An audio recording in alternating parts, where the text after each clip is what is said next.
विद्यार्थी भरना के लेल अबै छै, लेकिन किछु तऽ तरकीब निकालने हेबै ने, कोनो तरकीब नहीं निकाली, अपना बच्चा के पढ़ा ओहिठाम एडमिशन करा दिलिए तो ओहिसँ तऽ नहीं हेतै। शिक्षक सब फिर केना मानलक, शिक्षक सबके तऽ मोने नहीं लगै छै पढ़ाबऽ में। नहीं तो हम शिक्षक सबके ऑप्शन दिलिए, अच्छा, या तो हम सब अपना आप के परिवर्तन करी, अन्य स्कूल के शिक्षक की करे छी हम नहीं देखी जी।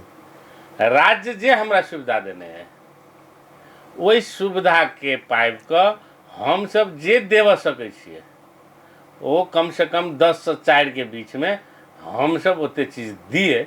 ये हमरा एकटा कहू जे हमर सौभाग्य जे हमर तात्कालीन शिक्षक से लऽ कऽ वर्तमान तक में शिक्षक सब हमरा पर जे छै एकटा विश्वास कऽ कऽ सहयोग कऽ कऽ विद्यालय के जे छै एहि अवस्था में आने में सफल भेल। कते क्या घंटी पढ़ाई हुई अपने के स्कूल? जे नेपाल सरकार के नॉर्म्स तोकल छै कार्य घंटा ओते हमर विद्यालय में पढ़ाई हुई है।